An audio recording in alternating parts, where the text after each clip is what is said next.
और आज सुबह की सबसे अहम खबर दिल्ली एनसीआर से, जो सीधे आपकी सेहत पर असर करती है। दिल्ली एनसीआर में आज प्रदूषण का स्तर सबसे खराब है। दिल्ली में औसत AQI 431 है, जिसका मतलब है कि दिल्ली का जो प्रदूषण स्तर है वो गंभीर श्रेणी में है। वहीं दिल्ली से सट नोएडा में भी स्थिति गंभीर बनी हुई। नोएडा में AQI 529 है, गाजियाबाद का औसत AQI 374 है, फरीदाबाद का औसत AQI 384 है, गुरुग्राम का औसत AQI 478 है। वहीं दिल्ली के ज्यादातर इलाकों में प्रदूषण गंभीर स्थिति में है।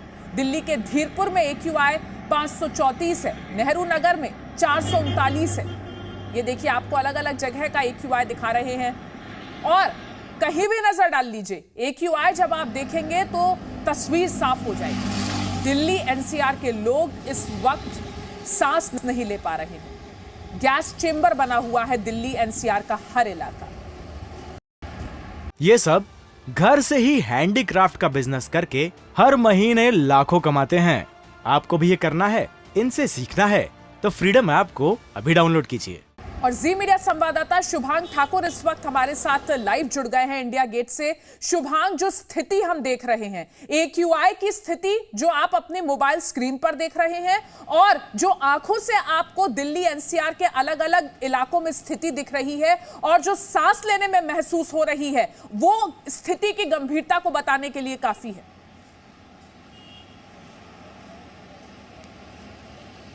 जी बिल्कुल रीति, देखिए इस वक्त भी दिल्ली की हवा दम घोटू है। दिल्ली की हवा में अभी भी जहर है और मैं इस वक्त कड़काडूमा इलाके में मौजूद हूँ। अगर मैं आपको तस्वीरों के जरिए दिखाऊं तो आप देख सकते हैं कि अभी भी आपको धूल और धुंध की एक परत दूर दूर तक हर जगह इस वक्त दिल्ली में दिखाई दे रही होगी। साथ ही दिल्ली का आज का औसतन AQI 431 पर है, जिसका मतलब ये है कि दिल्ली अभी भी गंभीर श्रेणी में और काफ़ी गंभीर स्थिति में है।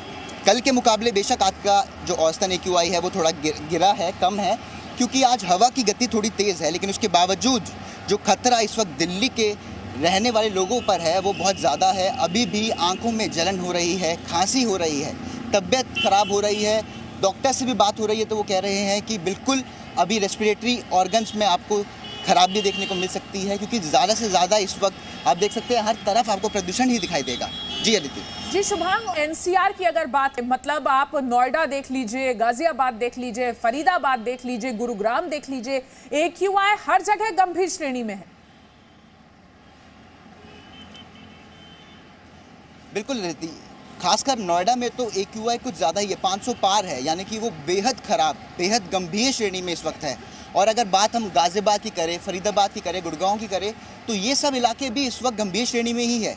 और ऐसी खतरा इस वक्त बना हुआ है, उसके बावजूद जब बहुत सी कड़ी पाबंदियां इस वक्त दिल्ली एनसीआर में लगाई गई है, ग्रैब का चौथा चरण भी यहाँ पर जो है लागू कर दिया गया है। साथ ही कल ही देखा गया कि दिल्ली में प्राइमरी क्लासेस जो हैं स्कूल में वो भी बंद कर दी गई है, आउटडोर एक्टिविटीज़ बंद कर दी गई है, बच्चे खेल नहीं सकते हैं अब बाहर क्योंकि प्रदूषण इतना ज़्यादा है। साथ ही नोएडा में भी पहले ही स्कूल्स में 1 से 8वीं कक्षा तक के क्लासेस बंद कर दी गई थी। तो ऐसे कड़े प्रतिबंध जगह जगह इस वक्त दिल्ली एनसीआर के इलाकों में देखने को मिल रहे हैं, क्योंकि और ये ज़रूरी भी है, देखिए, क्योंकि इस वक्त सेहत जो है सबसे ज़्यादा ज़रूरी है लोगों की। चाहे सरकार हो, वो सब यही चाहते हैं कि लोगों की सेहत सबसे ज़्यादा इस वक्त जो है स्वास्थ्य अच्छा बना रहे। जी बिल्कुल शुभांग, और दिल्ली के मुख्यमंत्री अरविंद केजरीवाल कह रहे हैं कि इस प्रदूषण में राजनीति से काम नहीं चलेगा। लेकिन सच तो यह है कि चाहे वो दिल्ली सरकार हो या आसपास के जो इलाकों में या अलग अलग राज्यों में, पंजाब की अगर बात करें तो पंजाब की भी सरकार हो, तो स्थिति को नियंत्रण में लाने की कोशिश शुरुआत से ही नहीं की गई। जबकि ये बात अच्छी तरह से पता है कि इस वक्त नवंबर के महीने में, अक्टूबर से लेकर नवंबर और दिसंबर तक जाते जाते हर साल दिल्ली वालों को इसी मुसीबत से जूझना पड़ता है।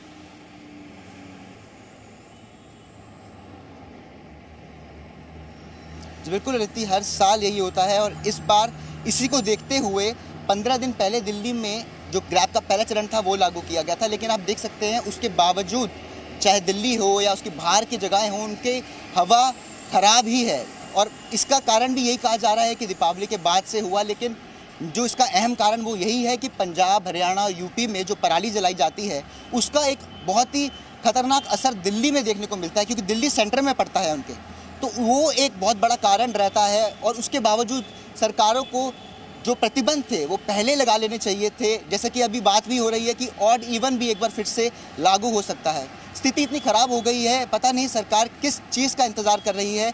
आपस में जो सरकार विपक्ष है वो लड़ते ज़रूर हैं, लेकिन इस वक्त जो सबसे अहम है वो यही है कि लोगों के स्वास्थ्य को देखते हुए कड़े प्रतिबंध लगाए जाए, उन सब कुछ चीज़ों को देखते हुए कड़े प्रतिबंध लगाए जाए। जी शुभांग, दिल्ली में प्राइमरी स्कूलों को बंद किया गया है, दिल्ली में ऑफिसेज में भी 50% कैपेसिटी पर अब काम होगा। नोएडा की अगर हम बात करें, जहां पर AQI आज बेहद गंभीर है, नोएडा में किस तरीके के स्टेप्स उठाए गए हैं?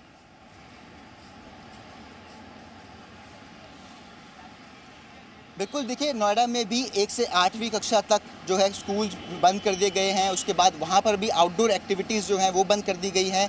साथ ही BS4 की जो डीजल गाड़ियां हैं उनका चलना भी बंद है। और जो देखा गया, जैसे ग्रैब 4 में भी देखा गया, जो प्रतिबंध लगाए गए हैं, जो ट्रक्स है वो CNG और इलेक्ट्रिक ट्रक्स को, और जो ज़रूरी सामान वाले ट्रक्स हैं सिर्फ उन्हीं को चलने की अनुमति है, बाकियों पर रोक लगा दी गई है। तो बिल्कुल ऐसे तमाम कड़े प्रतिबंध वहाँ पर भी लगाए गए हैं। स्टोन क्रशर की बात करें तो वहाँ पर उसका प्रतिबंध है। इंडस्ट्रीज़ की इंस्पेक्शन चल रही है, जगह जगह पुलिस तैनात है, ट्रैफिक पुलिस तैनात है, और पोल्यूशन जो है गाड़ियों का वो जरूर देखा जा रहा है।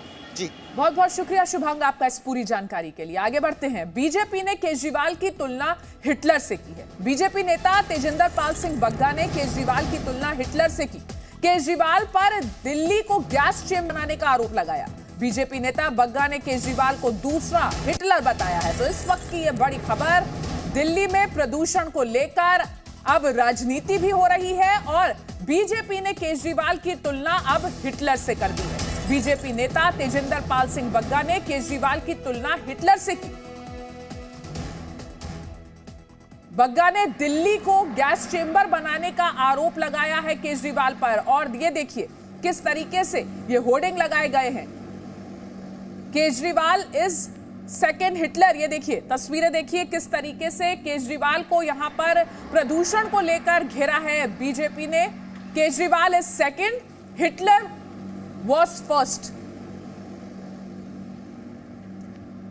और इस वक्त तेजिंदर पाल सिंह बग्गा खुद फोन लाइन पर हमारे साथ जुड़ गए हैं। तेजिंदर, ये हम होर्डिंग देख रहे हैं, यहां पर तुलना आपने की है केजरीवाल की हिटलर से, क्यों? देखिए, मैं आपको बताता हूँ, 2019 में पंजाब सरकार के खिलाफ दिल्ली सरकार ने एक पिटीशन डाली थी सुप्रीम कोर्ट में, जो पराली जलाती है। उस पिटीशन के रिप्लाई में सुप्रीम कोर्ट ने जब पंजाब सरकार को नोटिस दिया, तो ये सुप्रीम कोर्ट का बयान था कि आपने दिल्ली को चैम्बर में बदल दिया है, आप ऐसे ही क्यों नहीं लोगों को मार देते अगर मारना चाहते हैं। तो सुप्रीम कोर्ट का बयान है। तो अगर किसी व्यक्ति को इसका श्रेय जाता है जो दिल्ली को गैस चैम्बर में बदला है, तो इससे पहले एक ऐसी घटना हमें हिटलर के जमाने में ही देखने को मिली थी। और उसके बाद दूसरे अरविंद केजरीवाल है जिन्होंने अपनी सिटी को गैस चैम्बर में बदला है, तो उनके नक्शे कदम पे वो चल रहे हैं, तो इसलिए उनकी तुलना हमने हिटलर से की। तेजिंदर पाल सिंह जी, लेकिन यहाँ पर केजरीवाल तो खुद कह रहे हैं कि प्रदूषण जो है वो राजनीति करने से कम नहीं होगा। नहीं, ये मैंने आपको इसीलिए उदाहरण दिया कि 2019 में पंजाब सरकार के खिलाफ दिल्ली सरकार ने पिटीशन डाली थी जब उनकी सरकार नहीं थी। और आपको ध्यान होगा, पिछले साल भी अरविंद केजरीवाल बार बार कहते थे कि मैंने पराली का सोल्यूशन निकाल दिया है, पूसा इंस्टीट्यूट के साथ मिलकर डीकंपोजर बनाया है, पंजाब सरकार इसका क्यों नहीं इस्तेमाल करती है, बहुत सस्ता है, अगर ये पंजाब के किसानों को बांट दिया जाए तो इसकी समस्या हल हो सकती है। तो राजनीति तो वो कर रहे हैं इतने सालों से, आज क्यों नहीं वो सोल्यूशन दे पाए? पंजाब के जितने भी किसान हैं वो तो कह रहे हैं आप अगर हमें सोल्यूशन देते तो हम पराली जलाना बंद कर देंगे, हमारी ये मजबूरी है, हमारा कोई शौक नहीं है। उन्होंने खुद कहा कि अगर पराली जलती है, दिल्ली के अंदर अगर धुआं जाता है तो सबसे पहले तो हमें धुआं लगता है, ये पंजाब के किसान कह रहे हैं, तो जिम्मेदार कौन है इसका?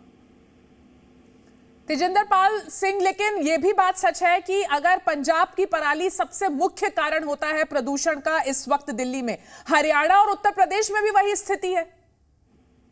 नहीं तो धुआं अगर आएगा तो आपका ये थोड़ी है कि अगर पंजाब से पॉल्यूशन आएगा तो हरियाणा होकर ही आएगा। हम उसको ये थोड़ी कह सकते कि रूट बदल के आ जाए।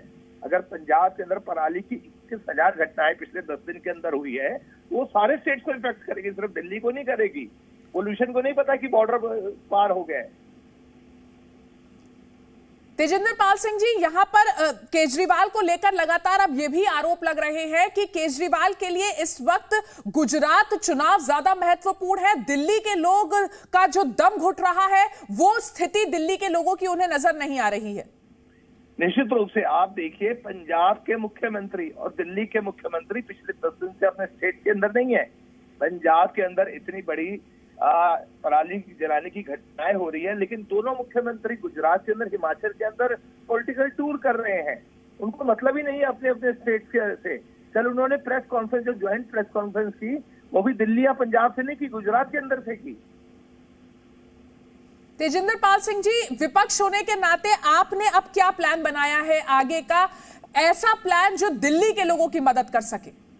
देखिए, दिल्ली के लोगों की मदद करनी है तो पंजाब के वहां पे पराली में किसानों को उसको रोकना होगा। आपको ध्यान होगा, पिछले साल या 2 साल पहले जो घटनाएं थी पंजाब के अंदर, हरियाणा के अंदर, उत्तर प्रदेश के अंदर एक ही जितनी पराली जलती थी, 7-8 हजार 10 हजार केस आते थे, लेकिन उसको हरियाणा सरकार, यूपी सरकार ने कंट्रोल किया। तो साल, जो पिछले साल 10,000 घटनाएं थी हरियाणा में पराली जलने की, वो कम होके 2100 हो गई, लेकिन पंजाब में वो बढ़ के दुगनी हो गई। तो उसका कारण सिर्फ एक ही है, वहां की निकम्मी नकारा सरकार, जिनको किसानों को कोई भी सोल्यूशन देने में फेल साबित हुई। ना उनको मशीन दे पाई, ना उनको कोई सब्सिडी दे पाई। आपको ध्यान होगा, अरविंद केजरीवाल ने अपने मैनिफेस्टो में कहा था कि 2500 रुपए प्रति एकड़ किसानों को देंगे ताकि वो उसकी कटाई कर पाए। क्या दिया? नहीं दिया। उनको डीकम्पोजर दिया? नहीं दिया। तो जिस प्रकार से अगर बाकी सरकारें एक मॉडल, उत्तर प्रदेश सरकार, हरियाणा सरकार एक मॉडल पेश कर सकती है, तो मुझे उम्मीद है अगर ईमानदारी से चाहे तो वो भी ऐसा कर सकते हैं। तेजिंदर पाल जी, जो ये इस तरीके के स्टेप्स हैं कि आप ग्रैप लेवल 4 लगा दीजिए, आप स्कूलों को, प्राइमरी स्कूलों को बंद कर दीजिए, ऑफिसेज में 50% की कैपेसिटी से लोग जाएं, ये जो स्टेप्स है इन्हें इस वक्त आप किस तरह से देखते हैं? नहीं, ये सिर्फ खाना पूर्ति है। आप देखिए ना, जो आईटीआई, जिस आईटीआई के अंदर से अरविंद केजरीवाल पढ़ के आए, उस आईटीआई की रिपोर्ट तो कहती ही नहीं है कि पहले प्रमुख 5 कारणों में गाड़ी का पोल्यूशन है। तो आप ये खाना पूर्ति तब करते हैं जब आप दिल्ली को दिखाना चाहती है, देश को दिखाना चाहते हैं, देखो मैं तो कुछ कर रहा हूँ। आपने मुख्य कारण के ऊपर कुछ 6 महीने 7 महीने, आज उनकी सरकार हो गई है, मार्च के अंदर वो आए थे, 6-7 महीने में कुछ नहीं किया। तो जब आप सोल्यूशन देने में नाकाम साबित हुए तो आपको लगा यार कुछ ना कुछ ऐसा लगना चाहिए कि मैं कुछ कर रहा हूँ, तो इसलिए इस तरह के खाना पूर्ति करने के लिए स्टेप्स उठा ले। तो ये लीपा पोती की कोशिश मान रहे हैं आप तेजिंदर पाल जी? करोड़ों के होर्डिंग लगाए जाएंगे और इवन गाड़ी बंद कर दीजिए लाल बत्ती पे, तो वही दिखाने का प्रयास करेंगे दिल्ली के लोग ही जिम्मेदार है पोल्यूशन के।